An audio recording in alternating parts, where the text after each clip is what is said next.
The CEO Diaries, powered by Harper Ellis Hair Co. What's up, everyone? I'm so excited to be here. If you're watching the video, you can already see that I have a really special guest on today. It's one of my favorite people in the whole wide world. But if you're just listening, you can't see her, and I have Aubrey. Hi, guys. Hello. Aubrey Stewart, which is... It's hard for me sometimes to say her title because she does so many things within the Harper Ellis company. But she's our marketing strategist. She strategizes all of our social media. She's a genius. I truly, you know that I think that about you anyway. It's not a surprise. But honestly, Aubrey's just kind of... How long have you been here? Or how long have you been? It'll be 2 years in September, so like 18 months. Okay. So that's crazy. I know. First of all. Because I feel like it's been 30 years, but I also feel like it's been like, you know, a short amount of time. Yes. But anyway, so Aubrey came on in a time... First of all, you guys are going to love this episode because it's going to be extremely educational.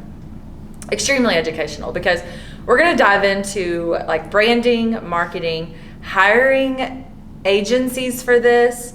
This episode is going to be mainly educational with like a small degree of entertainment.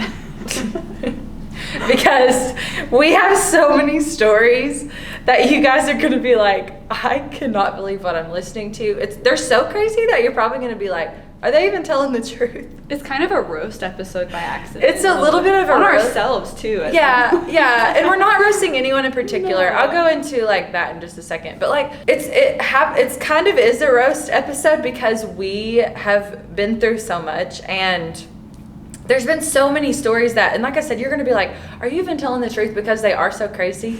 Just know that I would never come on a public platform and lie. I can't do that. But we have so many stories that we sometimes tell weekly outside in our office because they're so funny and so entertaining, and then also just like ridiculous. And so, little backstory, we have, over the years, I have worked with so many marketing, PR agencies, social media agencies. This is not about anyone in particular. Well, of course it is. It's experiences. Right. But not going to share any names. It doesn't matter. If you can connect the dots, good for you. If you can't, cool. Just take our experiences, learn from them because they are super valuable. Mm-hmm. And we're going to like actually dive into things that you need to look for. Right. Because especially in the stylist world, so many stylists reach out to me all the time and are like, hey, I want to hire someone because they've seen that we have done that in the past. You know, do you recommend so-and-so, or do you think I should do do this, or how should I go about it? And here's the thing. If you're not in the marketing world already and you don't have someone like Aubrey that's on your side, because I didn't know any better. Mm-hmm. I think in the marketing world is actually, as a CEO of a business, is where I've messed up the most. I've messed up so much in the marketing world, meaning like hiring people. I've spent, you guys, an embarrassing, I don't even know, the number's probably going to come out in this episode because we're going to get heated and we're going to talk about a lot of crazy things.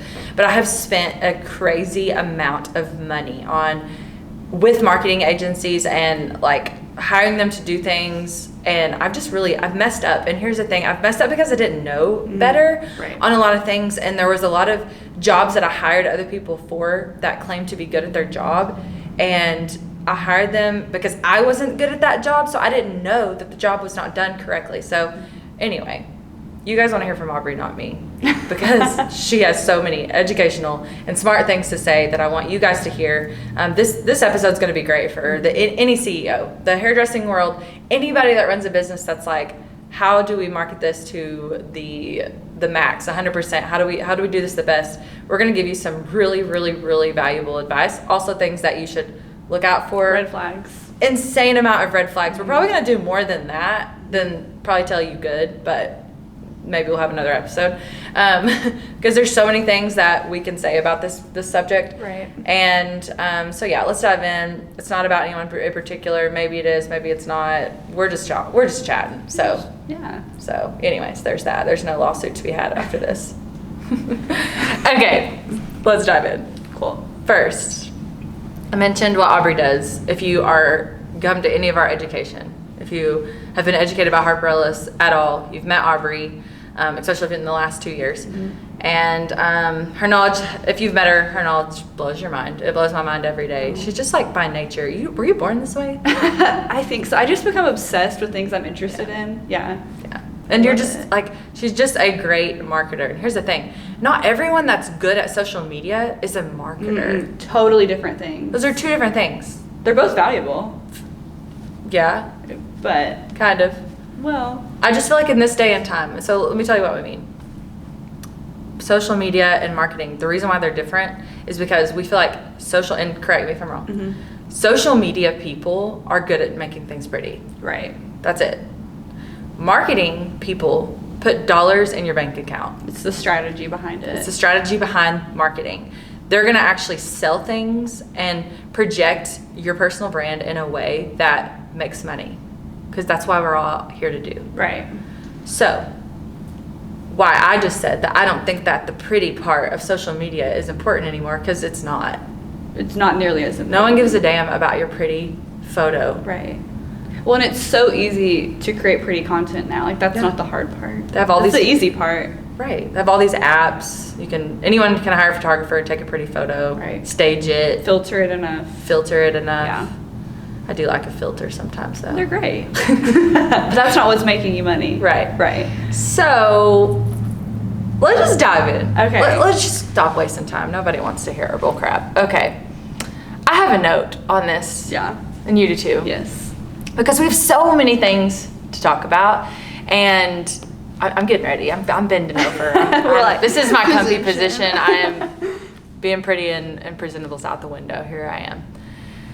All right. Backstory. Yeah. You came on with Harper Ellis Hair Co. We're using Harper Ellis Hair Co. as an example. You guys know I have multiple businesses. I've hired multiple agencies. We've already said that for a bunch of different. Anyway, Harper Ellis Hair Co.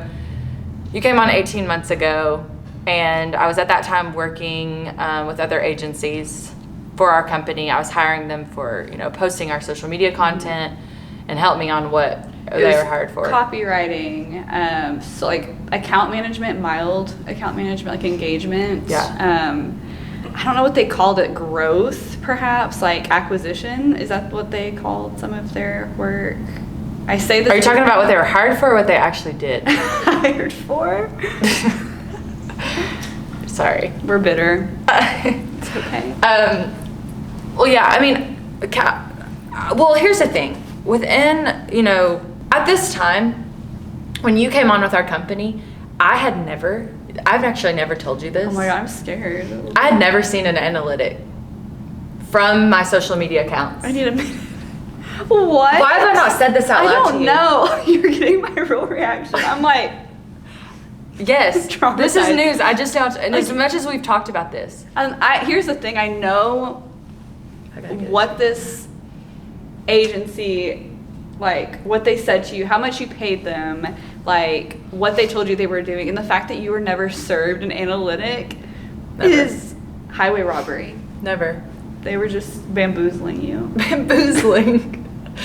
I never saw an analytic, and I actually didn't even know the importance of analytics before you came along. Yeah. I mean, I knew, and I would glance at them, so I knew how to look at them. I had a business, my accounts were business accounts. I would like glance at them, but look at like the things that, how many followers I gained, or but like since you came along, I actually know how to read them now. Right. Yeah. Look at them, because you teach all of our Harper Ellis attendees how to do that inside of our classes. And so yeah, I never saw an analytic. So anyway, back to the story. I know that was a shocker. So not a shocker though. You came on, and I didn't train you for your job. Not really. Because I didn't know how. Yeah. I'd hired other agencies to do these jobs, and they were doing them. And so when she came on, I was just like, this is what I need. And I think all I really told you, and correct me if I'm wrong, was just like, I need someone that can actually share my voice to the world. Like, that's all I know how to tell you what to do. But other than like help me create great content, but like I want you to get to know me and my voice, because I don't want someone else running my accounts. That isn't actually what I say from my heart, because this business is my heart, and it's our heart now. But like, you know, the business came from my brain and my heart and what I wanted to build it as. And so I wanted it communicated that way. Right. Just putting that out there so you guys know where I'm going with this. But when you came on, that's all I really did. And I was just like, all right, thank you. Have a good day. Let me know if you need anything. Right. I remember like sitting at my laptop and I was like, where do I begin? Because like you told me what you wanted, and I remember you're like, I think I might need to rebrand. I was like, great, I love a rebrand. But I didn't know you. You were a stranger to me at that point. Like, this is my second day working. And so like we're talking about your brand. Nice to meet you. Here, share me share with my the life. world. Right. And I just remember you said this picture, and I remember the picture, I'm going to say what it was. You were standing in front of like a luxury vehicle on like, you're like, this is going live today. This isn't my car. I was just told to stand in front of this car, and I hate that this picture is going live on my page. It was my dream car, but it wasn't even my car. It wasn't yours. Like, yeah. It was icky. Yeah. And that's like, looking back, I think that's a good way we can describe it. It felt really icky. And like, where's your voice in it? And I feel like both like Harper Ellis and the Terra and Aubrey brands, like their voices were so like sugar coated. Yeah. That it was just, I call it fluffy. It was very fluffy. Yeah. And to me, like, and maybe some of you guys, especially if you're listening to this and you're like trying to figure out what your voice is on social media, maybe you're attracted to fluffy. And when we mean by fluffy, we mean like, hey babe, oh my gosh, have you read my blog today? I'm just reading it in this voice. I don't even know. You could read it in a totally different voice. That's how I read it. That's how I read it. When it's like, hey babe, give me some examples. Just so obsessed with this amazing, gorgeous, flawless, whatever. Right. It was just fill in the blank because it's all the same. Yeah. And you guys know that if you've talked to me or if you've heard me even speak, that is not me. No, not at all. Like, I'm never a, hey girl, how's it go? I mean, if you guys are like that, awesome. I don't hate you for it. I'm just saying, like, me, I'm very like straightforward to the point. I'm just not very fluffy. Like, you speak in periods, not exclamation points. Speak in periods. You know, like that's the kind of, you know, we rarely use exclamation points on your page. It's a because of that. That's a good way to put it. I speak in periods. So, yeah. So you came on, and then I was still working with another agency at this time. Yes. And That was really intimidating, by the way. Oh, I can't imagine. Like, it was very intimidating. Yeah. Because you're probably like, why'd you hire me? Literally. Now you know why. Yeah. Now you know, because I got to this point, you guys, that I knew that my marketing wasn't even close to the best that it could be. Yeah. It just wasn't. It wasn't me. It wasn't my voice. It wasn't what I wanted communicated. And you're probably saying, like, why didn't you just get on your own social media? It's more than that, because yes, of course I could, and I did. I got on my stories, but there's this thing called copywriting, and here's the thing. I want you to fill them in on what exactly that is, because you're going to give a better definition than I am. Sure. But copywriting is a person that, go ahead and say. So copywriting, it's like the strategy behind the words that you use. You know, it's being intentional with your captions, with your website. It's more than just hopping on and throwing a caption on there. You are marketing, which we say this in class all the time, like, you are choosing how you want to be perceived. Like, you are making yourself or your business seem like what you want people to believe about you. And so copywriting is the words behind that. It's like the word aspect of it. It's very strategic. Nothing is by accident. Like we just said, using periods over exclamation points. But the normal person doesn't think about that. It's not it's not your job to. Right. And so if you're not a copywriter, if you have someone who's not like practiced in copywriting or has a strategic mindset whenever they're writing your content, you're going to end up with fluff. You're going to end up with wasted space. You're going to lose people before they even finish 2 sentences. Yeah. And so I think it's one of those things that you don't realize if you have it until you don't. Does that make sense? Yeah, because, and you guys, especially, stylists or any CEOs or anybody out there that was trying to build a brand on social media, if you're not a writer, I'm not a writer. And so let's use this as an example. If I was going to communicate what I want you guys to know on social media, this is what I would say. Hey guys, honestly, if you don't, attend a Harper Ellis education, if you don't come and learn from my extremely talented and genius group of team, you're a dumbass.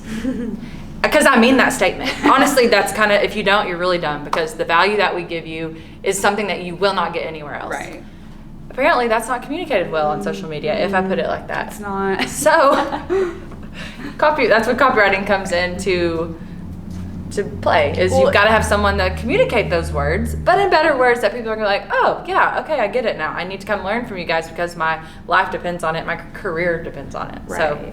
And I think copywriting, like, even within copywriting, you've got different strategies of it. Like, there's literally a science behind the words that you use, starting a sentence with you, starting your sentence with a command. There's a psychology with it. Yeah. And it's hard. Like, it's not an easy job. You have to learn. We're constantly taking classes, doing little like online certifications to make sure our copywriting is like on top of it. So spelling, editing, grammar. So whenever this one agency that we were working with one time, we would like get blogs back, and even like one time we paid over I think it was like $20,000 to $25,000 for our website to be built. And when we got it back, like the paragraphs in there, the any of the writing, the blogs that were there, my like bio about myself, there were so many typos. It was like I wrote it. Because it was like you voice texted it. Right. If you ever text me, I don't even like take the time to correct any typos. It's a second language. Kane's back there going, no, you don't. Because I'm just like, if I misspelled a word and you can't figure it out, that's your own fault. I don't have time to cure that. So back to what we were talking about. The website had and I just remember like, even I was able to pick out so many grammatical errors, run-on sentences, like just hard to read things, and I'm not even someone that's qualified to proofread anything. Like, you don't want me proofreading. I've said that before in another episode. You don't want me my team don't even we don't send you stuff. My team don't even attempt to put anything on my desk or send me anything to my computer to proofread, because like I'm like, looks good to me, I don't know. So yeah, $25,000 for a whole, but then like what's so funny is I went back to this certain agency's their own website. Oh yeah. And actually I didn't. Someone else in our circle did. And their own website was full. It actually still is to this day. Full of typos and misspelled words and grammatical errors. I mean, come on, guys. So red flag number 1. Go look at, if you're hiring an agency, go look at their own stuff. Right. Go look at their own. And I'm just speaking that from my experience. I know that you obviously would do that because you're wired that way. But like, some of you guys are out there, especially in the stylist world, you guys are hiring these people to do your things and paying them your hard-earned dollars in their own platforms in every way, shape, or form is a dumpster fire, right, for lack of better words. Let's talk about that. Like, if you want, dive in. I want you to tell them all. Tell them the juicy secrets behind Harper Ellis, because we're an open book and I want people to know everything. I think, okay, I'm gonna just like dive in, like kind of take a left turn here.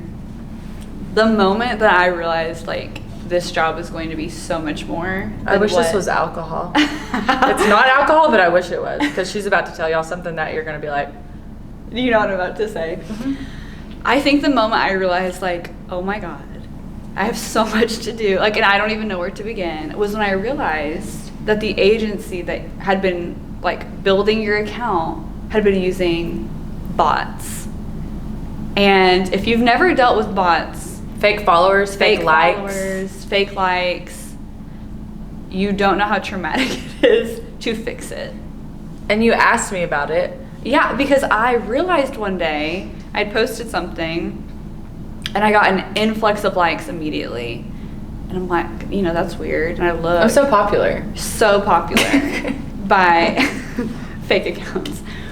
And it was like, I'm not kidding. I'm really popular in the Middle East. It was like Middle Eastern men. Like, that's not our demographic. I'm sorry, it's not. And I was like, these are fake likes. And I thought, used to, especially, Instagram was bad about, you'd get, like, sometimes you just get hit with them, like spam hit. Right. Well, then, I don't know if it was that evening, it was same with followers. There was, like, 1,000 followers that hit the account. And I was like, oh, no. Just really popular in the Middle East. Like, we're just like, our business in the Middle East is just booming. I'm just kidding. There's a bunch of fake followers. They were fake. Like, you click on the different account. languages. And If you don't know how to spot a bot account, it usually has, like, it's following 1,000 accounts, maybe like 10 followers back. They're probably bots themselves. Might not, like, whatever your native language is, it's probably not in that language. Their profile pic will be like a flower. Or just like a man selfie or a really hot girl. Ooh, yeah. Yeah. The bikini shot. And if there are any posts on their page, they're usually just like stock images. Yeah. Every account was like that. And I was gutted because if you don't know why, they're awful. These are like toxic waste for your social media account. Because Instagram recognizes it as spam. They think that you're trying to buy followers, which we're going to circle back to that. And it really messes with your engagement, your organic reach, and your paid reach, because you're paying to reach these bot accounts. I think we should charge people to listen to this podcast. Go ahead. This is like my charity project for the year, I guess. This is my charity project. And so I'm like sitting here and like my job is organic. Like I don't really do Casey's the ad guy. My job is for organic, free reach. Like I'm trying to make the best content I can for free. Like not messing with ads.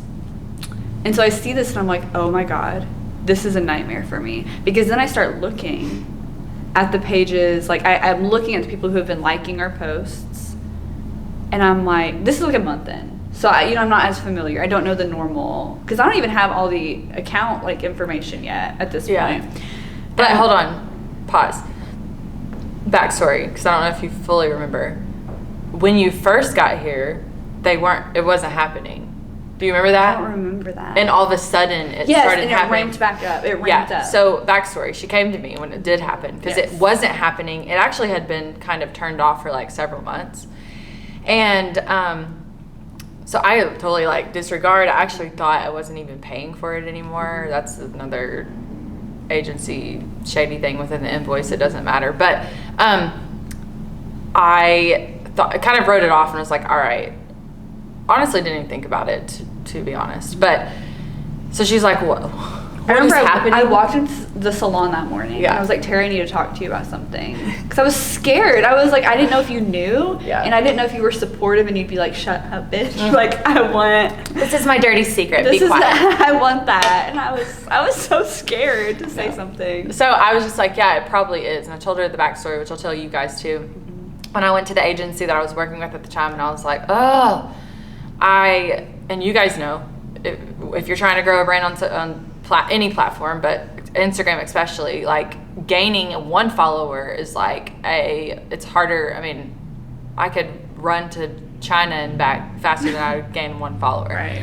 So it's just really, really hard to do. And so I remember having this conversation with the owner of this one agency, and I was just like, it sucks. Like I work so hard. I'm posting every day. I know now, because now our account grows. It's growing like crazy. Yeah, now all of our accounts grow like insane amounts, and the analytics are great, the engagement's great. Anyway, we'll talk about that in a little bit. But at this time, I was going to the owner of this agency, the person that claims to be a marketing expert, and said, yo, I am not growing. Like what? It was so upsetting to me. And the owner of this company was like, well, there is the company that it's real life, it's real people, it's real followers.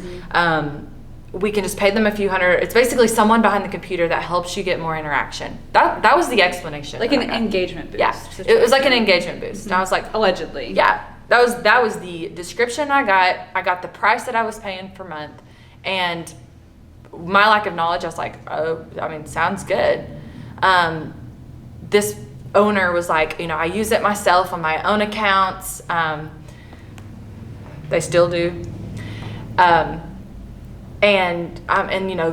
the agency themselves they got great. I mean, my gosh, they'd post and like within like a couple of hours they would get like 600 likes of real people. Yeah, of all these real people, and they're so famous. And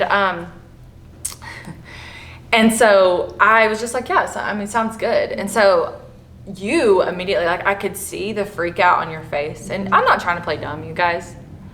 Did I question when this person was like, hey, this is my problem solving solution for you at your problem, was to literally go and hire a person in I don't know where to have access to my Instagram account, which, holy moly, I would die. Could you imagine? You would have to drag me away kicking. This one won't even, she changes our passwords like every day because she's like, We've got a trillion verification, like. Yeah, like if we get hacked, it would be Instagram. By the CIA? Like the CIA hacked us. Yeah. Anyway, so like that was the solution. When I contacted this person that claimed to be an expert about not growing my accounts and why my accounts aren't growing, that was their solution they gave me. And I'm not trying to sit here and, because if you were listening to me right now, I'd be like, yeah, right, Tara, you didn't know. Like, yes, after I looked at who was engaging with us, yes, I absolutely was just like, this is not right. So then I actually went back for another conversation of saying, the people that are engaging with me, you said they were real accounts, are not. Like, they are people that don't even speak our language and, all these things. And the person responded to me and said, well, you know what? I do think it's important that you have that vanity factor on your accounts, meaning like, over 10K followers and 600 likes on a post and all these other things. So I think it's more important that you utilize this right now while we still grow your account. That gives me like chills. Yeah, in a bad way. And so then I get Aubrey, who is the most genuine, like, and here's the thing, it's not about you being genuine. It is, you are, but like, you want to do things the right way, but it doesn't have anything to do with you wanting to be all holy mighty. Oh my gosh, I want to do everything, the hard way. No. It has everything to do with you were caring about what dollars were going into my bank account. Because that's what you were supposed to be caring about. Right. I mean, if you succeed, I succeed. Right. So you didn't care. So at that moment, you had this conversation with me of going, I gotta solve this. I gotta cure this. Because you might as well not post anything on social media, because every person that's seeing your stuff right now will never buy from you. Will never do business with you. I'm getting heated. And it's cold in here, and I'm starting to sweat. That's you. And then here's the thing. The owner of this agency was like, now, just so you know, don't ever say anything to any of my employees. What? That we had this thing going on. What? I wish I was making it up. I'm actually not. What did you say? And I was just like, okay. And I was like, the response at that point was, it's just not any of their business. And I was like, okay, awesome. The people who are running my account. So, anyways, I'll let you speak again. But you were like, I have to cure this. Right, because I was realizing it was damaging our reach so much. We were essentially shadow banned. Like, Instagram was not showing our account to people. We were in, just to give you some number, like some, I don't know, context. At that time, I don't think we're at 30K yet. I think we were in like the high 20s. And our stories were reaching max 8 people. Max 10 people. That is not an exaggeration. Our story views were less than 10 people. Views. And before, like, just to back up a little bit, before I realized that there were bots involved, actually they weren't engaging. Like, this was the beginning, for the first like month or so, whenever there weren't any bots anywhere to be seen. Yeah. And I was freaking out because I'm like, why are our story reach, like, why is it so low? And I'm looking and I'm doing my research, and one of the reasons that the internet was saying is whenever Instagram thinks that people are being like spammy or buying followers or engaging with bots, all these things that had been going on that I didn't realize, that you didn't realize. I know. Like that was the number one cause of it. And it was like a gut punch to me because it was so hard to bounce back from. Well, and to say this behind the scenes, like, it's a gut punch to think that you're spending 40 hours a week strategizing marketing and content for a company, and no one sees it. No one was seeing it, and it was so discouraging. Yeah. And I truly, like, I was to a point where I was like, will this account ever be able to bounce back? Because I was scared that the following was built on fake followers. Mm-hmm. I was literally scared to look. Mm-hmm. Like, how many of these people are actually stylists, like people interested in our hair, anything. So that was like the hardest part for me, is like, who am I actually talking to? Yeah. And so I reached out, had this service canceled immediately, mm-hmm. and we spent probably, I know I did for sure, I would lay in bed at night, mm-hmm. and that's just what my activity was. I would just like delete, and it took us months to actually like get all of them off. Thankfully, at one point, like probably 2 or 3 months after we had this like come to Jesus moment, it was honestly like a huge it kind of freaked you out at first, but we lost like 5K overnight. Yeah. Do you remember that? Yeah. And you were like, did you notice? And I was like, yes, it's a good thing. Like, I think that's what we need, because we had stopped paying for the followers, and so they fell off. And for me, it was like a holy day. Yeah. Like, it's in my analytics. Yeah. Is like. So to preface, none of our accounts have any sort of. Oh my God. Anything on there. And if we see one, like, it's removed. Like, if we get followed or a message, it's blocked. Like, the block list, I'm like, get away from me. Yeah. I actually looked at our block list the other day to make sure there were people on there that needed to be on there, and it is really long. I was like, whoa, okay. Yeah, I hate a fake account. Like, don't bring that toxicity. Yeah. But here's the thing, I think I mentioned it earlier, to this day, this one agency, mm-hmm. all of their accounts mm-hmm. have all fake followers, mm-hmm. and it's all fake likes. Like, if you click on the like button and see like who liked their photos, there's like less than 10 people of like actual real people, and most of them are our customers. Yeah. Then past that, it's just spam accounts. Yeah.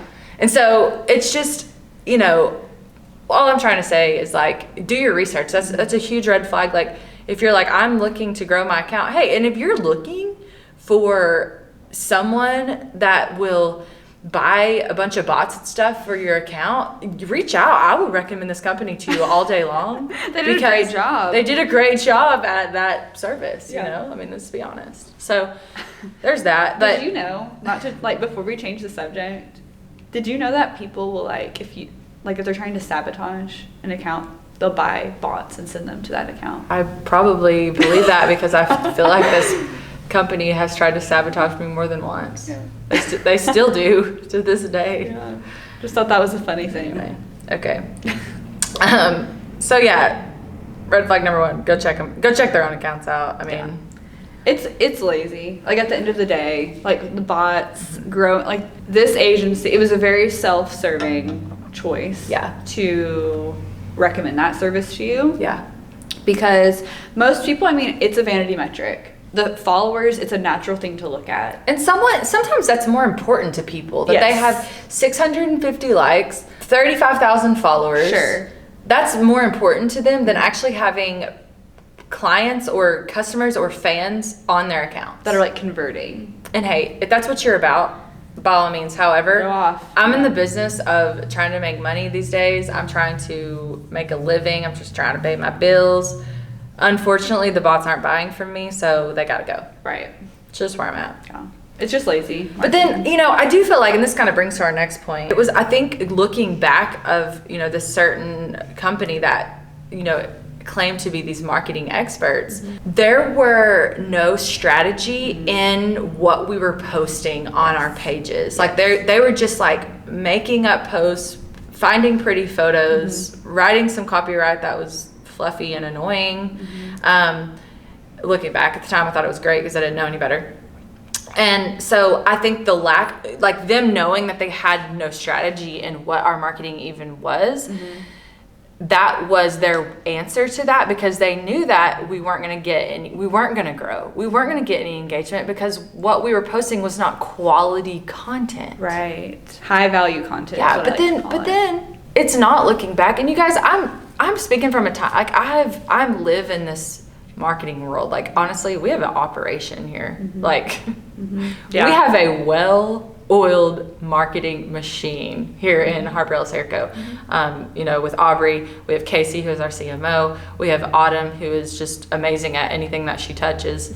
And so we have and then me, of course, I'm a great marketer. I'm just kidding. You are. You really are. I'm a salesman at heart, meaning like it's easy for me to sell what I really believe in and what I really think is great for people. And so that's why. That's 50% of marketing. Well, yeah, sales. but I feel like I bring some value with that, but you guys put it into action for me. And so I can't take any credit for that. But we just have a well-oiled machine here. And so now I live in this world where our marketing does so well. Meaning that it works. It converts to dollars. Right. Because that's what we all want. None of us are out there busting our ass, making this content. You guys, I spend so many hours per month creating content. And if it didn't convert to dollars, also I spend so much money creating content. That's another thing. I mean, you know, I have Kane, he's sitting behind the camera right now. He's on a monthly retainer with us. That equals like a crazy awesome salary. I have multiple people that make up I spend a lot of money to create content because I want it to convert to dollars. And so I'm telling you guys this because it's an investment. It's an investment, but when it's not converting to dollars, it's a waste of money. But then not only that, you know, with this one marketing company that I was working with at one time, they would then every quarter at least charge me an extra $15,000 plus some and more, depending on where we were going or what we were doing, for a photo shoot. For photo shoots. For content. Right.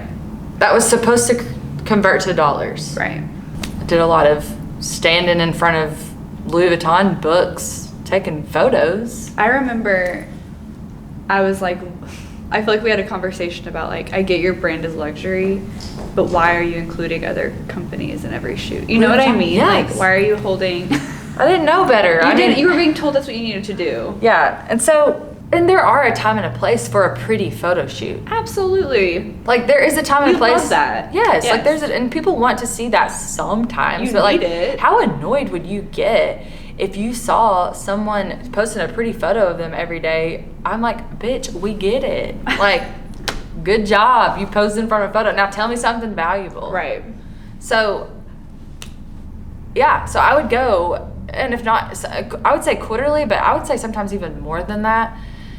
I would go and pay, you know, $15,000 or more. I have paid up to $35,000 for photo shoots before. Yeah, you guys pick your jaw up off the floor. Yes, I have. And they weren't converting to dollars. Well, found out later because I had other clients that also worked with this one company that they weren't getting charged that, but that's another conversation for another day. But yeah, $15,000 for me, just for being me. None of it converted to dollars. So what value I'm trying to get you right now, go to this company and go, how are you going to make me more money? Show me the strategy. And if they can't answer that question, jump ship immediately. Right. I think like that's some of my biggest advice. If you were trying to figure out if like this agency or this freelancer, anyone in the creative space, like marketing wise, is a good fit for you, or if they like walk the walk when they talk the talk, ask them your strategy. Like if they present you with an idea, literally all you have to say is, so like, what's the strategy behind this? Like, why do you want to do this? And if they can answer that for you, that's a green flag. Absolutely. But if they can't, that's a red flag. And I feel like it came to a point where you and I had some really honest conversations of like this other agency that's helping us is actually causing us way more work because I'm having to like go behind and clean up after them. do you know why they're doing XYZ? Do you know why they're delivering us this? Do you know why they think this content is what we need to be producing? And it was like crickets. And like I didn't have an answer. Yeah, like you didn't have an answer because the thing is you trusted them because you're paying premium dollar. Oh, premium. Boutique pricing, like top of line pricing. Yeah. I'll just tell you guys, I had one company that I spent within the amount of a year and a half. Mm-hmm. You could say 2 years if I'm being generous. Over $500,000. Over $500,000 of my dollars were paid to this company for their services within that short amount of time. And I feel like my job during that time was to just like change what they gave us. Clean it up. It was but then I was still in this like, even whenever you came on, I was still in this like, well, I've been, this is what I've been doing for so long. Mm-hmm. I needed therapy. There were a lot of like traumatic things. Toxic. I was very emotionally invested in this company. That was not an accident. No. And here's the thing, looking back, and what's gonna be so crazy is I know that there are listeners that are falling victim to this now, no matter what company you're working with. Yeah. Keep in mind, I'm not talking about any certain company. This is multiple companies we're talking about, just right. things that have happened. Don't become friends with people that you hire. Mm-hmm. And I can't tell you that enough. That's the stupidest thing as a business person, as someone who's trying to build your business. You do not become business or best friends, for sure best friends at all, with someone that you self-contract out. No, and I feel like if they are trying to take your relationship to that level, run. Because to me, like as someone who is I freelanced before you hired me. Right. Never would I have wanted that kind of relationship with the client. No. That takes it to a really awkward level. Yeah. And I feel like it gets, it's like an entanglement. Like you feel like you can't say certain things. I feel like, especially, so when I started, I remember sitting down with you and you were explaining, giving me the whatever. And I said, Terra, are you close with this specific agency? And you were like, yeah, we've worked together a while and I guess I would consider them friendly with me. And I was like, okay. And you're like, but I don't know. Sometimes I feel like they don't have my best interest. And so sometimes it gets a little bit tense. Yeah. And because something about Terra is if you've never worked with her is she's not afraid of confrontation. Like she'll say it how it is if she has a problem, which is something I think the team loves. I never have to worry how you feel about me. Yeah. I know you're going to be honest if you're XYZ. Yeah. And so I feel like taking a step back, I feel like this agency, like stepping in as this like friend position was a way to try and keep you from questioning them. Mm-hmm. Trust me, we're friends. I've got your back. I've got your best interest. 100%. When you succeed, I succeed. Mm-hmm. I mean, yeah, I guess. Yeah, because I'll love your retainer. Yeah, yeah. But and here's the thing. Something that I just actually learned about not long ago is love bombing. Yes. This was such a love bombing situation. If you're listening, you're like, what's love bombing? So this is it's an act of narcissism, actually. Just to be honest. Checks out. And it is a way that people, use an ex-boyfriend or a boyfriend. Usually it's like a love interest. Usually it's a love interest, but you could use a boyfriend or any kind of relationship, for example.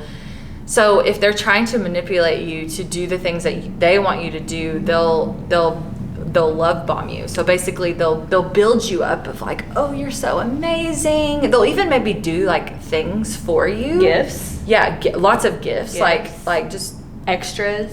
Yes, like gifts, or it could even be like services. So it could even be like, oh, this is what I'm doing for your business. I'm going to actually introduce you to this other person. Mm-hmm. But what you don't know is behind the scenes, that other person they introduced you to that also benefited them.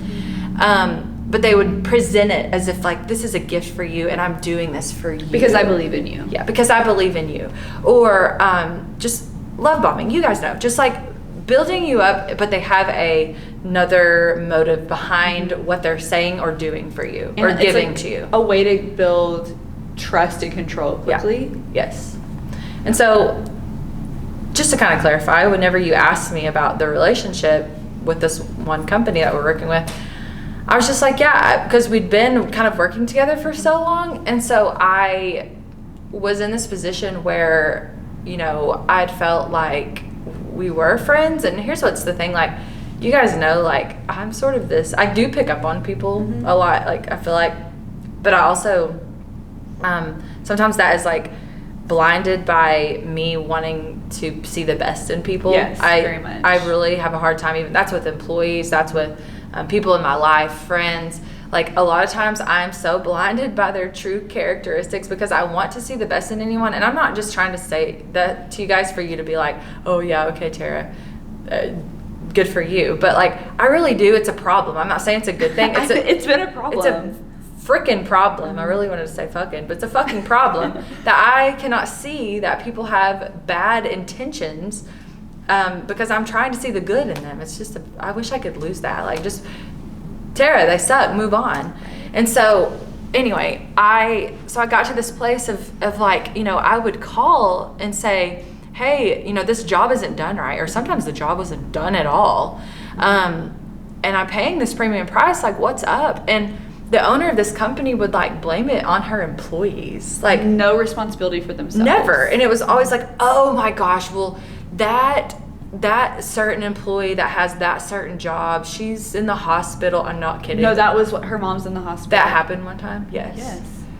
Her mom's in the hospital. It gave me this insane story. Yeah. And then I went to that employee's like personal Instagram and saw that they were just like on vacation or something. Like, I don't even, that may have not been where they were, but like, they were not in any sort of traumatized. It was a lie. The story was not true. But this person wanted to make sure that the blame was on someone else versus herself. And here's the thing, you guys, I don't care if it really is some of my employees in any of my companies, whether it's my stylist at my salon or if they mess up, that means I messed up. Like, it's not their fault. I messed up because I'm the head. I chose this crazy position that I have.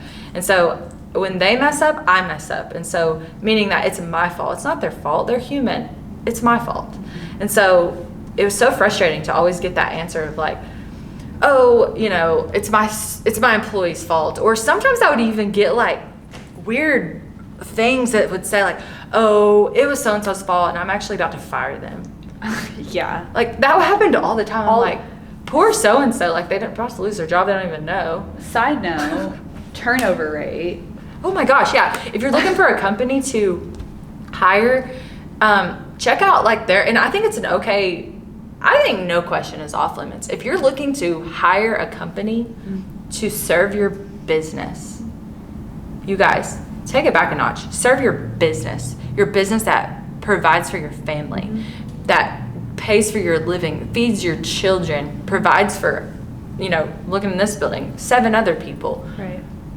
No question is off limits, and they should be able to answer it every single time. And you can ask it in a really like respectful way. Absolutely. Like, tell me about your team. Right. Tell me how established is your team? How long has your team been there? One particular company that we worked with at one time, they had this like turnover rate. It was constantly like, she would always like say that she was going to fire someone. They would quit. And, you know, now looking back, it was a representation of like them figuring out the situation faster than I was. But the turnover rate was insane. And so, you know, the problem with that is, you know, you get these people that are working on your accounts, and this is, again, your business, your hard-earned money, your everything. This is how you operate, and every 2 weeks you've got someone new that's like supposed to be the professional. Yeah. And voice your marketing and voice what you're trying to tell your audience, and that's a big job. I mean, something I want you guys to know, that whenever you do hire someone, for marketing, whether it's in-house like Aubrey is, or you hire an agency, you guys, it's going to take you a minute to get on the same page. It's not a job that someone is trained to do, that they walk in one day and they change your life. It does take a minute. There's like growing pains there. Yeah. You caught on extremely quickly, but first of all, Aubrey's off limits. Don't even reach out. Second of all, you did catch on very quickly, but it's not normal that people catch on and know your voice. It's a learning process. You've got to, and I think that was also why, one of those companies I just didn't want to get rid of. I'd been with them for so long. Right. That it was hard for me to let go, because I'm like, God, I've invested so much time and fucking money. So much money. Like, my dollars were in this hole, and it was an empty, bottomless hole, pit, basically. And I was just like, it was sad for me to like let that go of like, God, I've invested all this time and money, and I'm just gonna just like poof, they're gone. I had to figure that part out, and I had to be like, okay, there's an issue there, and it's not me. It's obviously the leadership inside of that company is not there, and so it wasn't going to work. It was never going to work, because it never changed. Over the course of the same years that I worked with this particular company, it was the same situation over and over. And you even communicated that with this company. Like, I remember it was so frustrating. We had like a team, we would get on our server, I guess you could call it, that we communicated with this company with. And you could see the people who were on your team, like your collaboration. And it was every month a totally new team that would help us. And I feel like we had a conversation one day where it was like, my God, I feel like we are having to have the same conversation over and over, because it's a new person on our account. So I have to tell them like the verbiage that is off limits, things that we are allowed to say, things that we want them to say, things that they should not say. All while paying extreme premium pricing. It's like I was retraining staff every month. And I remember you called this company up and you were like, we are really frustrated. I was like, what's going on? You keep pissing your people off, or like you can't keep anybody? And I remember you saying like, do you not see this turnover rate as a problem? Because as someone that pays you, I see it as a problem. Yeah. So you need to fix it. And honestly, the response that you got was pretty humble for this person. It was like, I know, I have a problem. And you're like, okay, fix it. And I mean, to this day, it has not been fixed. I think this certain company knew that they weren't ever going to fix that problem, because I found out after the fact they don't pay their people well. Not a livable salary. Not even a livable salary. I'm going to say it was almost half of what I was making as someone brand new to like walked into this company, you didn't know my skill set. I was making almost double what they were making. Yeah. That's crazy. And I think that's another, that's something, especially ethically, that you care about. And now, like, since learning all of this, moving forward, when I hire, other companies and stuff that's like a question of mine. I'm like, how well are your employees taken care of? Right. Because, if you keep raising my retainer, I want to know who's getting it. Are you, going out and buying another designer purse, or are you actually taking care of your people who are doing the work? Right. And so that part was important to me, and I'm only telling you guys that, not necessarily for gossip reasons, but for reasons of it affected the work I was getting. Yes. And it affected the business. Right. My business took a hit because this business couldn't keep an employee. This business that marketed themselves as like experts, as top of the line, like you're paying premium prices because you're getting premium work. Right. And we're getting like a new account manager every month who's making literally minimum wage for something that you like need experience to do. Right. Like that's unethical. Right.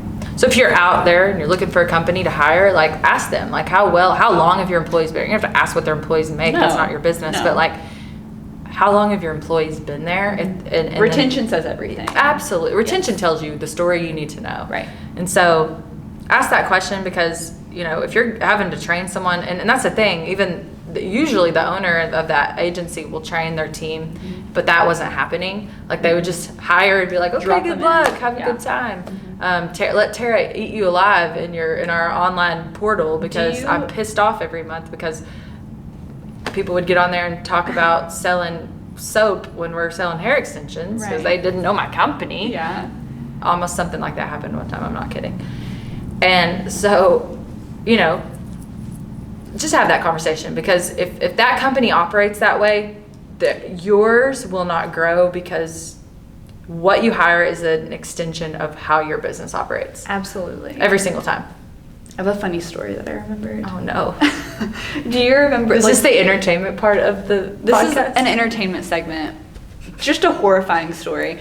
Like your last podcast. It's my podcast, yeah. Your last I own podcast. that intellectual property. Yeah. We had an agency that was helping you with that. Yeah. And you would have someone that would, it was actually kind of cool. Like you would get on, it was like a phone, almost like a 3-way phone call situation, and they would kind of orchestrate it, get it set up. And the normal person that ran that was bomb. We really liked this person. Yeah. Like the one employee that we really liked. Yeah. They were off this week. And so there was someone new that we had never worked with. Like it was literally, you answered the phone expecting to talk to XYZ. I remember. Do you remember this story? It just clicked. I was like. And they're like, hi, I'm so-and-so. And you're like, who are you? Okay. Like, well, you know, I'm a new employee, XYZ. And you're friendly. Like, okay, great. Are you ready? And they're like, I've actually never done this before. And didn't know how to operate. And didn't know how to operate, the whole thing. They were producing it. As the production side. And I remember you got off that call and you were like, that was a shit show. This person that was on the other end trying to produce, or their job was to produce this podcast, didn't know what they were doing. And I was telling her how. Like I was telling her that she had to start recording. Because she was like, all right, you guys get started. And I was like, you have to. And my mic, that my guest could also, you have to press record before I can start. Oh, it was awful. And so I was like humiliated because I had like a celebrity, well, not really a celebrity, but like a celebrity guest, like sort of inside of our industry on the other end. And it was just bad. Like I you know, that's embarrassing. That's so embarrassing. And then I like, and here's the thing, this is where I have a problem, is I have grace, so much grace. I need to lose that. Working on that in 2023. But I was like, well, it's all right.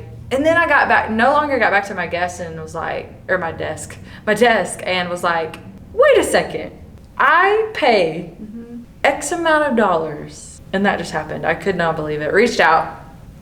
Actually reached out to the owner of this company and was like, yo, just to let you know. And I'm pretty positive in that situation, she was like claiming to fire the person that did this.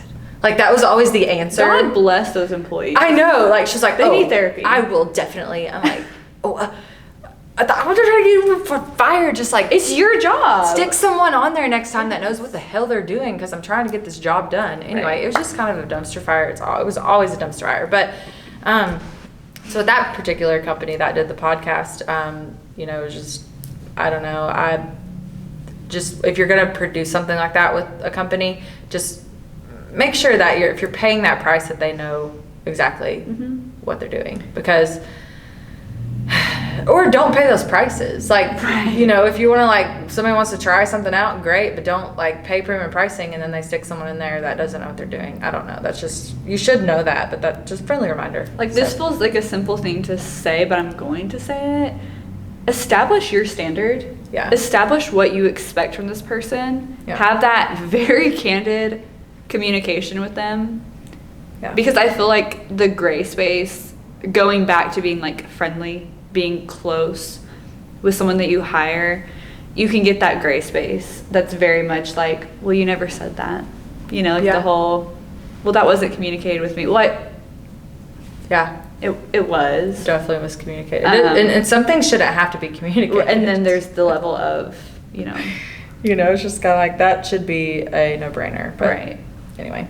So with the next thing, like, just make sure they know, you know, what your strategy is that should be a monthly conversation. And this is, I guess, a free class, because this is a lot of what we teach inside of our classes. Kind of explain to them what you do inside of our monthly, like, and how many times do you reset strategy, and how many times do you reevaluate strategy, and what do you do to produce the strategy? Sure. Fill them in on that. Like your analytics, going back to where we started. Analytics are everything. We do not make a decision with content, with copywriting, with campaigns that does not have some kind of strategy to back it up. And if we are trying something new, I communicate it. Very much like I walk into Casey's office once a week and say, I don't know if this is going to work, but I want to try it. This is the analytics I'll be looking at to see that I will consider success. Like, this is what I will measure the success with. But nothing is ever just like, let's try it and just forget about it. You can't just set and forget it. So for me, every month I look at our analytics. I look at our social analytics. I look at our high value content, because there are different levels of content. You have to have a very diverse mix if you want to have a good and aesthetically pleasing social media presence. Mm-hmm. That is important. Mm-hmm. And we build off that. We don't build off anything just because of a hankering. Even our trends, even the trendy, funny, we like to do some funny stuff. We do our meme dumps. None of that is by accident. None of that is just because it's funny, just because it's cute, just because I saw another hair company down the road doing it. Half the time, we don't do the same things that other hair companies do. We actually try to do things different. Yes. Yeah. And I think that's too, if you hire a company and they encourage you to look at your competitors. Yeah. I worked with one company once that just that's what they kept encouraging me, okay, check out the competitors. Let's see what they're doing. Let's try to, and I'm and it consumed me, first of all. Oh yeah. And then I noticed my content started looking like someone else's. And so that's not what I want. No. I want to be me through and through, because that's what is going to sell. And so, yeah, don't ever stay in your own lane. Look at trends. That's smart. But stay in your own lane when it comes Not to every content. trend is one size fits all. Just because someone else is doing it doesn't mean you should. Right. And so going back to content pivoting, every month I sit down, I map out what we want to do. I start out with the non-negotiables. If we have a sale, if we have something we need to promote, I start out with that. But there are so many, we intentionally leave blank days throughout our months. Poor Autumn, I stomp into her office and I'm scratch it, don't post that, we're doing this instead. Which you have to do. Yeah. I'm a firm believer, and there's a line of organization where you have to be organized, you have to be planned out if you want to stay on top of it. God knows I love a content calendar. My life is held together by a content calendar, but at the same time of that, you can't die by it. Yeah. You have to be flexible. And I think there's an ego lesson in that too, because just because you think something's a good idea, there have been times where I thought this post is going to be brilliant, and then it comes to the week of, and I'm we're not even doing it. I've learned, I had an idea, I reevaluated. Right. And that's just part of it. That's with marketing. It's so fast-paced, especially in social media. It's so fast-paced, and your audience is so finicky. Right. You just have to pivot. So there's that balance of, you have to be organized, but also, you have to be prepared for your world to crumble and not post half of what you thought you were going to. Right. Because you look at the strategy, because it's God, if I talk about that one more time, people are just never going to listen to me again. Right. So it's just an interesting balance. But I think with previous social agencies in the past, we would get a month's worth of content dropped on our front doorstep, and you could tell that, which if you're in the marketing world, you might see TikToks that are plan a month's worth of content in 2 hours using my strategy. That shit makes me want to freak out. There's no way. That is such an unpopular opinion of me. I've never heard anyone else say they hate that. Surely someone else hates that out there. I hate it. You cannot tell me that's how you build your strategy. And it gives me the ick. Yeah. And so that's what we would be delivered, and I would just pick it apart every month. I would be so mad. I would spend 4 hours a day just rewriting all of their copy. Well, and to back that up just for informational purposes, that's actually when I really started to trust Aubrey and know that she was extremely good at her job, because you wouldn't just be this sucks, have a good day. No. That wasn't, you would come to me with such educated problems, but then back it with a solution. Right. Reasons why you thought they were bad. Mm-hmm. Then brought me the solution of what you thought was better and why you thought was better. Mm-hmm. wasn't that hard because you were No. working with no strategy. Right. And you could have brought me a little bit of strategy and I would have been like, oh my gosh, yeah. So The bar was low. The bar was low, but you know, what I'm trying to say is like, it wasn't just that she had it out because we hired another company on the team. Honestly, like in some ways they I was could've- heartbroken if we lost them because I was like, Tara, I can't do this by myself. Right. Like physically, I cannot. Like You were very tears were shed. yeah. I was overwhelmed. Because, you know, it's a lot to strategize, build up. And at the time you didn't have, you have Autumn now, which thank God for her. And it was so hard to find like, someone. Right. We interviewed and we put out, like, it was just, her and I sat through so many interviews and months of hiring someone for, and we still do. Anytime we hire a person for any of our positions, it's so much thought. So it's such a process. But, you know, especially for marketing, like you have to be really careful and it's hard to know, but, you know, you weren't just having it out for this company. No. You were actually bringing me very educated. And then not only that, when you would go to them to try to get things corrected, you would say, hey, like, you know, let's do this because this, I remember blatantly, you sometimes would have over like 20 posts within one calendar of content and go, this doesn't make sense. Why are we posting this? Right. Like, what does this do? Like, Tara is standing in front of a car that's not even hers that says, hey babes, I thank you so much. Hey babes, Yeah. come and work with me. Work your ass off and you'll have a car too. Let's build billions. Yeah. Like, it was just so, it was icky a little and a lot.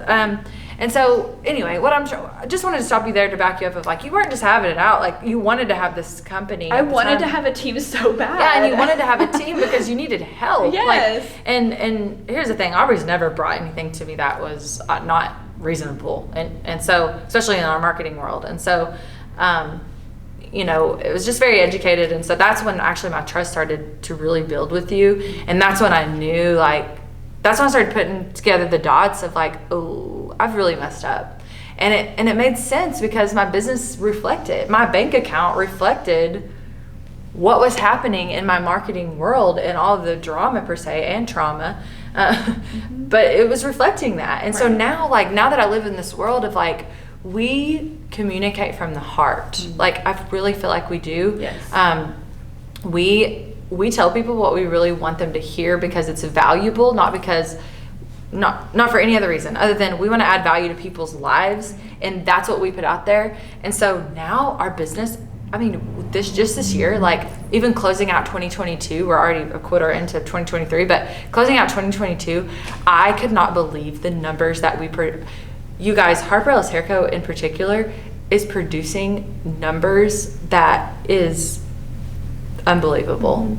And it starts with marketing. It starts with everything. It starts down to the people that run my warehouse. It starts with every single person has a key part into that. But what I'm trying to say, I'm telling you guys that because if you're not growing and if you're not doing the things that you're wanting to accomplish, if you're not selling things, if your business is not growing, that's the problem. And I feel like if you have a gut feeling about something, like you're a business owner, this is your baby. Yeah. Like this has been your business before it was even a business. You've had a gut feeling for a long time. Well, I had a gut feeling because there was a lot of things happening and this is another lesson and another red flag and another thing that write it down on, if you're wanting to hire someone else, they need to sign your contracts. You don't sign their contracts, you can, but they need to sign your contracts because your business is on the line, not their business. You're the one paying them. And that's the thing. I get real heated about that because people get that freaking twisted. Like when you are paying them, that's when they work for you. Mic drop. Yeah. It's as simple as that. They work for them. It's not the opposite. So in that case, they sign your contracts. And here's the thing. I messed up because I didn't have contracts in place at the time. I have now. At the time with NDAs. Right. Oh God. Like that could be an episode of itself. That whole trauma of working with other companies, and it could definitely be. But now to this day, when I work with anyone outside of here, they sign my NDAs. And not because you have anything to hide. It's because why do you want your trade secrets that you spent time and money to develop? You don't want that out there. past that, like, especially marketing companies, you guys, they need to sign a non-compete. Non-compete. Put that on my grave. And a very specific non-compete, because what was happening at this time and when things started feeling a little rumbly in my stomach was one of our companies that we were working with, like, oh, there's so much trauma. I know, this is like, I'm getting sweaty thinking about this again. All of a sudden, this company was producing other companies that mirrored mine. Competing. Stealing our everything. Stealing. Using our hair in their photo shoots. Yeah. That Oh happened. my God. That literally happened multiple times. Not even once, not twice, but multiple times. Using our products and hair inside of other people's to build competing businesses. And here's the thing, you're like, well, why do you care about competitors? Are you kidding me? If you are like, I am community over competition and you don't care about competitors, that's not what that means, guys. Being community over competition does not mean that you're dumb enough to go and hire an agency that wants to build businesses just like yours, that mirror yours, that uses the same voice, uses the same photo set. The same freaking set. That's not community over competition. Same models. That's dumbass. If you allow that to happen, that's stupid. Yeah. And same models. That cuts me deep. And we're triggered. Side note, if you can't tell. Very. One of these agencies in particular wanted to be the face of this company. Somehow they were in our shoots frequently, and then would turn around and be in other shoots. So not Aubrey, they would tag themselves. Yes. In every post that we made that they would publish. And one time we were working with a celebrity. They would tag themselves because they were running helping me run the Instagram account, and they would tag themselves in every single post that was made on this celebrity account. Yeah. And I asked them, like, what are you doing? This is not. And first of all, if you have a marketing agency that wants to be the forefront, like how many companies, celebrities, I'm talking big companies, you guys, big companies, big celebrities, anything, how many of you guys know the marketing team or the people behind the brand? You should never know that should never even be a conversation for multiple reasons. We can get into that, maybe not, but that should never even be a thing.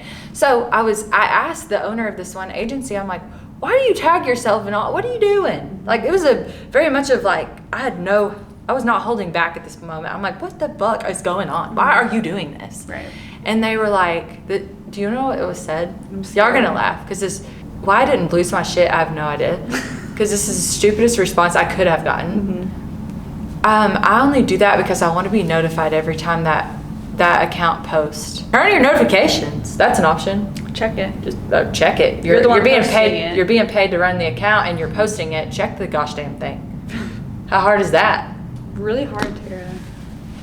This person thought that I believed what they were saying. That as an excuse. I didn't at the time. I think I was in person, like a face-to-face conversation when this conversation was going on, and we were surrounded by a team of people. My team, we were actually in another town, like on a traveling work trip, and it wasn't the time and place for me to absolutely lose my shit. But I just remember, like, I had to walk out of the room because she wants to be notified. She wants to be tagged in this account that has 130,000 followers. That's what, yeah.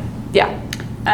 But then, if they are trying to gain clients, yes, from your, like, if they're trying to make money off of you in any kind of way, get the hell out. Like, you cannot run faster. You need to find a fast car and you need to get out of there. Yeah. Because if they are trying to capitalize, they're there to help you make money, not them make money. Duh. I feel like this company that we have cut ties with for a while, we still get, I in my heart believe that they are still pimping out our name. I don't know how Aubrey, I get phone calls about them pimping out our name. I see DMs that come through asking. And so that, like, I've started to be honest, just like, no, what? Here's the thing, and this might get edited out, like, things did not end well.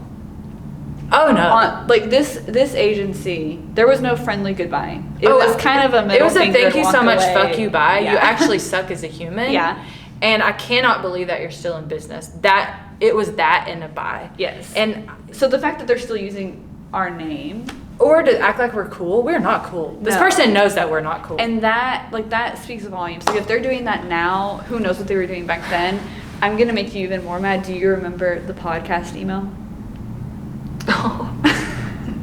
This is just like a roast. This is for entertainment entertainment purpose chapter. Not really though. It's something to look out for if you're Look. hiring an agency. Red flag. Please, like, I cannot believe we didn't catch this earlier. Do you want me to tell the story? Yeah, I think Okay. it's funny. So, this is whenever we were really trying to build up the podcast. You're old. We're just hairdressers. Mm-hmm. Lover. Great. Served her purpose. The podcast. The podcast did. So we were ready for like a new season, and you were really wanting to get other like business owners in the beauty industry. And so you hired this agency to Outreach. It was part of the retainer, actually. Yes. I don't know if you know that. But they had not been doing it. It was already part of the retainer that I was being charged for, but they actually didn't do the job until I was like, yo. It was one of those things that if you weren't on their ass about it, it wouldn't get done. No, absolutely not. Which, like, I don't have time for. That's, like, my biggest pet peeve. I don't have time for that. Do your job. So, anyway, so that was that. Yeah. And I cannot remember if you were, I don't think you were looking for it specifically, but you were on this email account. No, someone called me.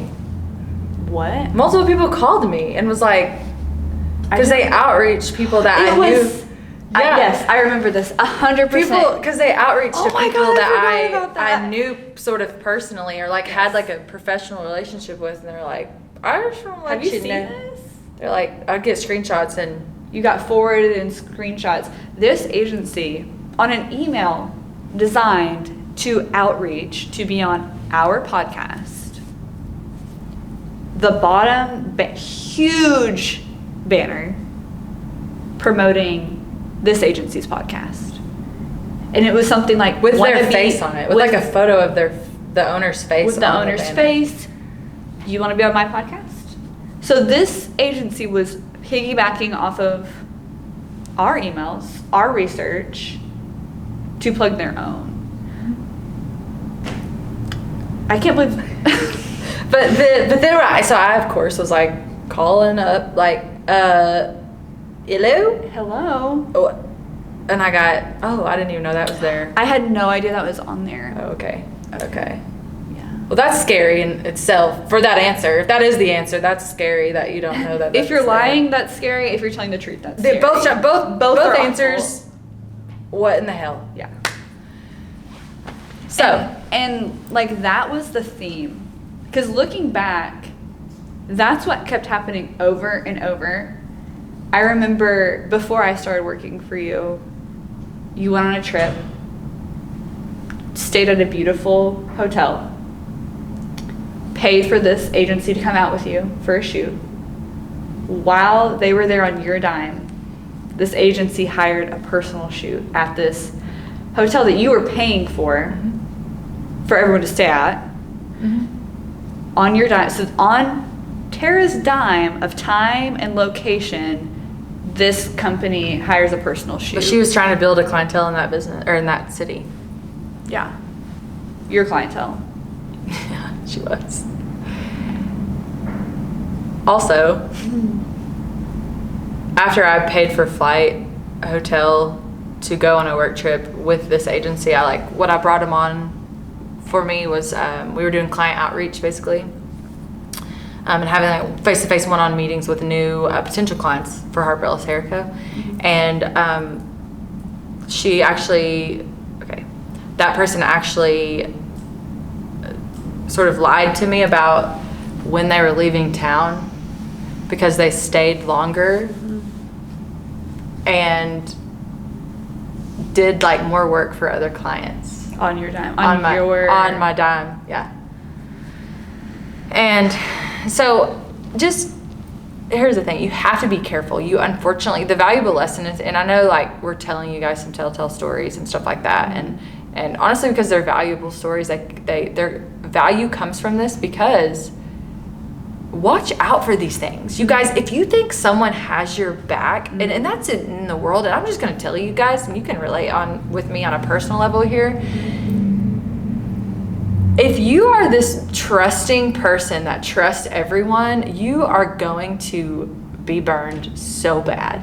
And that's with friendships. That's with, I mean, you know, you have your people that you can trust. Of course, I definitely do too. But I've been burned by people that I trusted with my whole life, especially this past year. I have been proven time and time again, facts tell me that I should build a wall around me. And, you know, this is a conversation I had with my therapist, actually. She's like, because I sometimes don't like my wall because I don't like who I am with this wall because I'm very guarded. And she's like, why? Facts tell you from what has happened to you that you need this wall to protect yourself. However, don't let it ruin relationships. That's all you got to do. You have boundaries, and once they're crossed, that's when you need to go. That's all it is. Don't complicate it. Don't complicate it. So if you are you working with an agency, or if you go out and hire an agency, you need to watch every single thing that they do. And you need to pay attention, and you need to not be like, all right, thanks. Wham, bam, thank you, ma'am. Here's my Instagram password. Have a great time with the future of my business. No. You need to watch every single thing that they do. If they're doing outreach under their name and under their company, crazy banners, XOXO, you know, signing off and saying, you know, introducing themselves, I am the owner of this company and it has nothing to do with your company. Absolutely not. No. That confuses people. Well, and it's not asking too much, because I think especially women, we want to be nice. We don't want to hurt people's feelings. We want to support other women. We don't want to assume the worst. I feel like we have this natural, like, at least I just see it. The people pleasing, we want to be nice. Right. You don't want to hurt feelings. I don't anymore. Just kidding.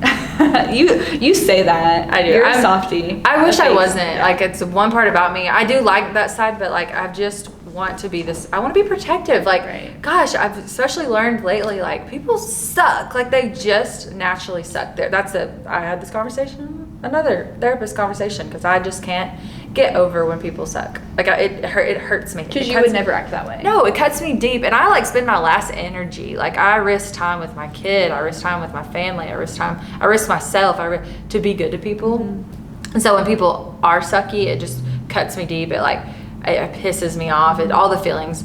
And so, you know, a conversation that people suck. People just suck and they can't help it. And sometimes people are so in their mental space of how they are that they don't even know that they suck, I think. Yeah.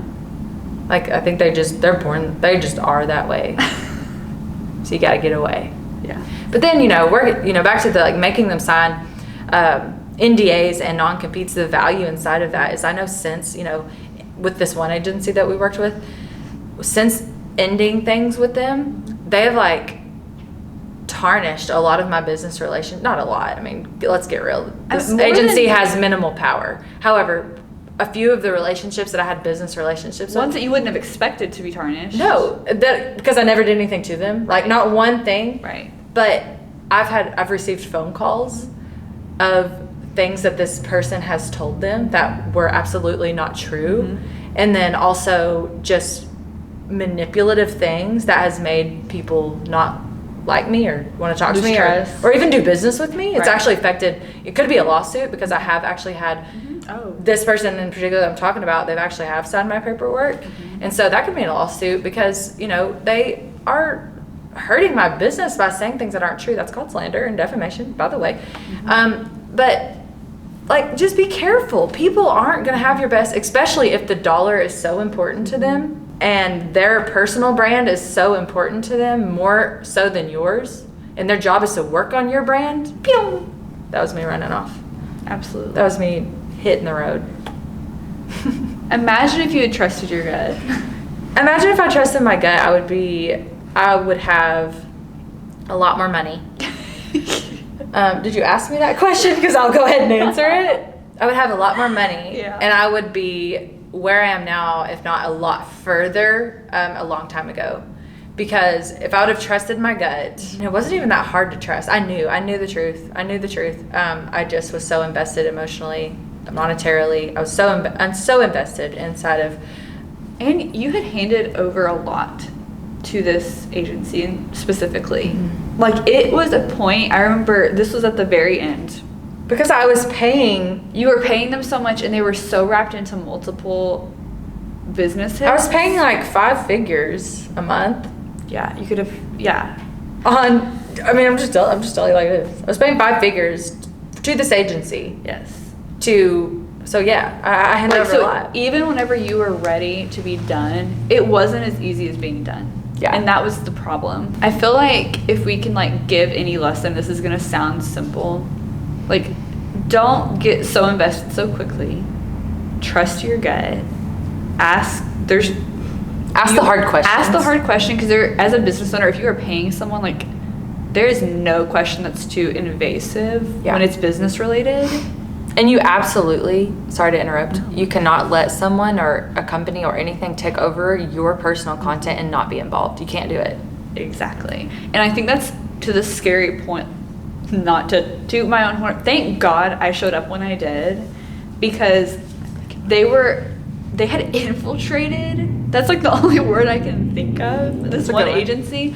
Like, you had very little grasp on it anymore, because you had given so much control that even whenever I came in, we had taken back over so much.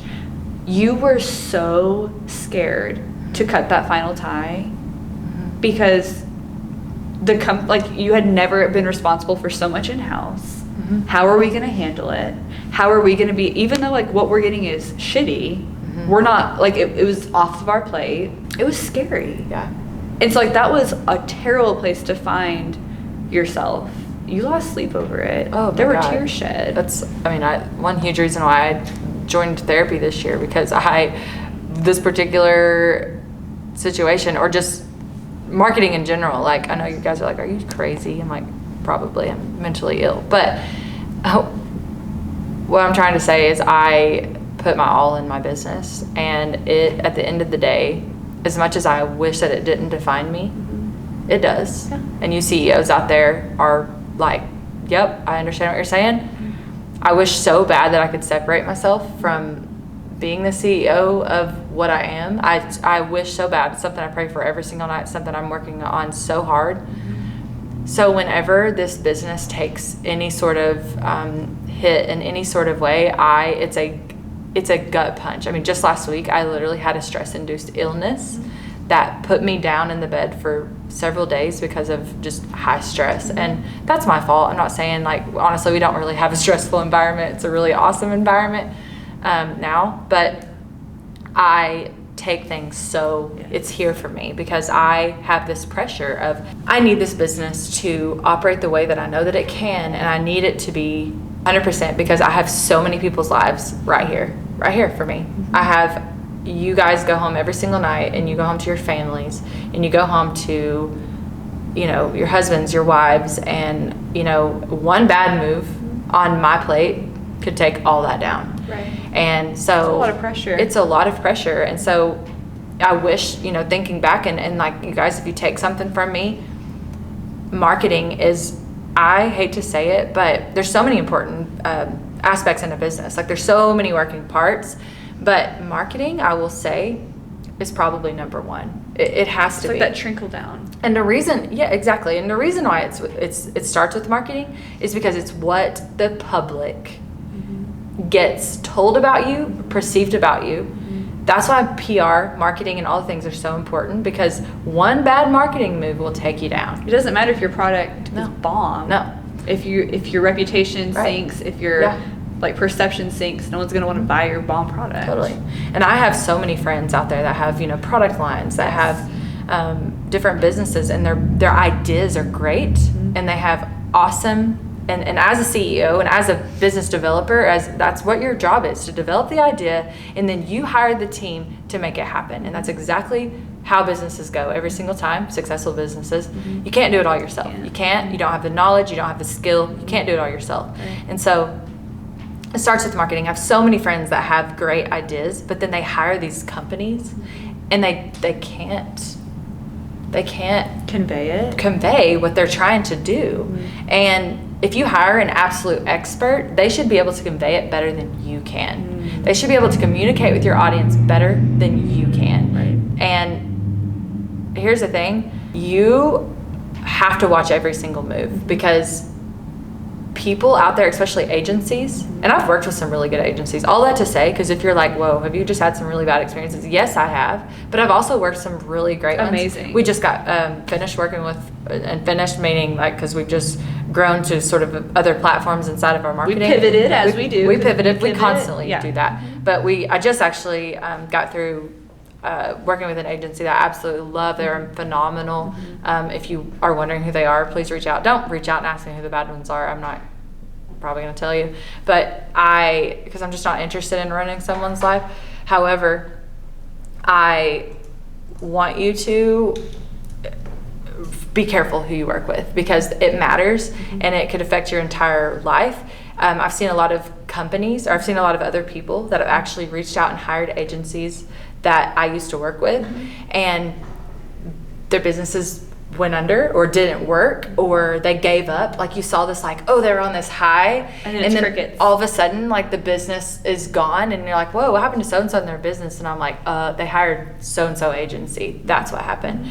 And because this agency they weren't experts in what they were doing. And so that's just all there is to it. And I think, like, for us, it hurts now when we see people working with previous agencies that we have affiliated with. And that's the thing. It's almost like, it's like the scarlet letter. You're like, no, please go. Like, we aren't going to intercept and be like, hey, don't work. We would never. But it's scary. Like, it makes me sad. Yeah, because we, especially, one of the agencies that we work with would, like, basically try to poach all of our clients. They did, and they did poach a lot of them. Like, for momentarily, for like a brief timeline in the Harper Ellis. They still do. Like, that group. Yeah, has they were poached. Yeah, definitely. And then a lot of them. And now they all hate you. And a lot of them hate me. Yeah, a lot. That's not all, but I mean some that. It's so strange. That's like weird how that happens. Weird, yeah. But what would happen is, a lot of people, because this agency was so public, the one agency that, one of the million we've been talking about, they would poach our customers, and basically what would happen is they would either figure it out and they would jump ship, or they found themselves in situations like I have and invested all this time and money and have to almost rebuild like we did. Or they haven't figured it out yet, and it's sad. Like, I've seen it a lot, and I'm just like, oh, okay. Like, Yeah. a lot of people reach out, and ask about my experiences and ask about, should I hire so and so. I'm protective of myself, my brand. I don't ever want to slander, never want to. But I do want. I love this podcast because you guys are going to have so much value from what we've experienced, and honestly. This is the longest podcast for sure that's going to be on this season, but we could have 3 more episodes regarding, and we might honestly, if you guys have such a great response on this podcast, like, we may add more, because there's so many learning things that we have had, and you guys that are like, oh, it's time for me to hire an agency. Just a side note, I'm kind of squirreling here, but maybe look to I'm all about agencies. I know that you're going to be like, obviously she's not for an agency. But like I said, I've worked with a lot of really great ones, but when you're quoted a price, you need to know what is included in that price. Yep. And if it is the equivalent of maybe hiring multiple employees or something, like, or even part-time employees. Yeah, I can see that being, but like, if this agency is charging you a lot for a little, think about hiring someone in-house, because it's the best thing that I ever did. And the reason why is because I actually now have people that not only, which I'm lucky, you guys, I don't know. I need to have an episode about like how you get the best team in the world, but honestly, I think the dear Lord sent it to me. I'm just going to be honest, and I know that's not what you want to hear. So, I mean, there are some things here and there that I could give you tips and tricks on, but I have such a dedicated team to my brands, and I could never repay my people that I have that are so dedicated, but nothing has been better than us hiring an in-house team, because I have people that I can literally look at an eye and go, because you invest so much in me, I'm going to invest in you. Right. And you don't have that freedom, and you can't do that when you hire agencies. I'm just telling you right now. Right. And so, you know, a lot of you out there maybe, I'm not ready to hire an agency is your answer then. And there are great ones out there. Just do your research. Yes. Reach out to me. My God, I'll hop on a 5-minute call with you and direct you in the right. I'm not going to hop on and gossip with you, but I will hop on and guide you in the right direction and give you the tips and tricks of what to look out for. But it's honestly, the things to look out for are there in front of your face. Yeah. Like, trust your gut. Don't be afraid to ask questions. If something feels wrong to you, it probably is. yeah, it always is. Trust your boundaries. Yeah. And I think if you can establish your boundaries early on, you're golden. Yeah. You'll be fine. Yeah, absolutely. Yeah. And honestly, a lot of people reach out and like, what is the pricing? What's good? It's hard for me to tell you guys that. I know that, you know, inside of my own company, I make sure my people are taken care of. I could not sleep at night if my people weren't taken care of, and I'm at home, you know, hanging out in my Egyptian cotton sheets, like what the hell. So I have to make sure my people are taken care of. But it's all about your business. You have to do those numbers. You need to get a salary for people, or you need to get what you can afford to pay other agencies from an actual educated number from your numbers. Like, you need to pull what profit's left over. You need to pull your own numbers, figure out what you have left over to be able to do that. But that being said, money well invested. Like, hiring someone to help you with your marketing to boost your business is money well invested. And I will regret some dollars I've spent, but right now I'm in a great place. So if you need advice, let me know. And like, I'm just gonna plug class. If you're a stylist and you are struggling with marketing and you are not in a place where you can hire someone, something I love about our certification is, like, now in our 2-day certification, you and I literally sit and, like, with everyone, we have our presentation, but we stop and we problem solve, like, individually with our attendees to figure out what's going to work for them, like how they can up their game. Because I get it, not everyone can even afford to hire a half-time like freelancer. Like, that's fine, it's understandable. But the good news is, marketing, you can do that yourself. Like, you can create a kick-ass campaign yourself, strategy, branding for yourself for free. And like, we will help you with that. We want to help you guys with that. And like, that's a major perk of coming, like, working with us. Like, a class is... And then we help you even after the class. But my goal when you come into our circle, per se, our walls, is I want you to have access to my CMO, my strategist, our copywriters. I want you to have access to how they do things and operate, so that you can go implement that into your own business. And a lot of these things that you guys are out there paying for these marketing companies to do, you can do yourself easier and better. So more aligned with you. Yes. So, you know, when it comes to hiring an agency, when you are ready is when you need more hands on deck to make things a little more powerful. So if you haven't even started the brand part, if you haven't even built your own brand, if you haven't even started Instagram, if you haven't even, you got to do that yourself. You cannot go to someone and go, help me become a human, because in the social media world, you don't exist if you don't do it. So you got to start first with yourself before you ever even consider hiring somebody. I agree. And I think it's important that you kind of do the ground, like you do the groundwork, you do the hard work, you pour your own energy into establishing your brand, your business, like social media presence before you hand it off. Like, even if you're in a space now where you can't afford to hire, you need to have some kind of emotional investment in that. It's an extension of your business. So if you feel like that's missing, that could be a good place to start and reflect of, like, how invested am I currently? Yeah, totally. I love that.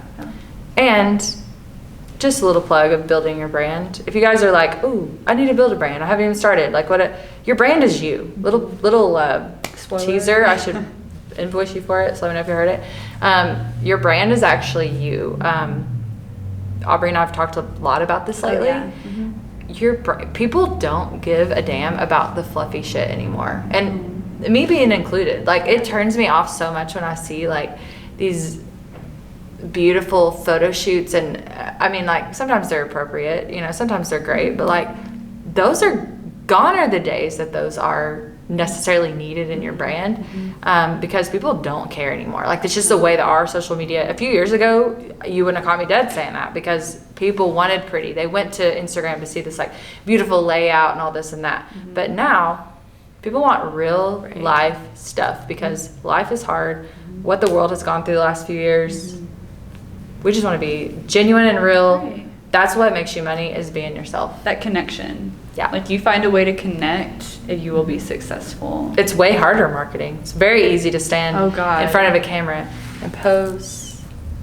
Hold your hair like this. This was my signature move a few years ago. Just make With fun the of one myself. arm Actually, I think that's my profile picture on Instagram. but it makes for a pretty picture. Kane's like, yep, that's your move. It is. He's like, I took that picture. Thank you. Yep. But yeah, just be yourself. People want to know who you are, and I feel like, Aubrey, I know you don't really know this, but since you've come on, I feel like you've taught me more how to be myself. Of like, you know, you've kind of convincing me that myself's not so bad, and It's not. and people do want to see, Yes. and so now more than ever, I'm actually working on that. So any of you CEOs out there are like, oh, that's my biggest struggle. It's hard. My insecurities. It's hard to show up on social media and be like, hey guys, this is me. I just crawled out of bed. Sometimes I wonder if other people are as ugly as I am. I am just crawled out of bed. But it's hard to be on there and let people see that. But people want to see that. They don't care. You got your makeup on and you got your designer clothes on. Like, good for you, girl. Tell me the nitty gritty of that business. Right. And as someone who sees the analytics of like the times where maybe you can't show up as much as you should, which is fine. Like, that's life. Like, no one should live their life behind an Instagram filter.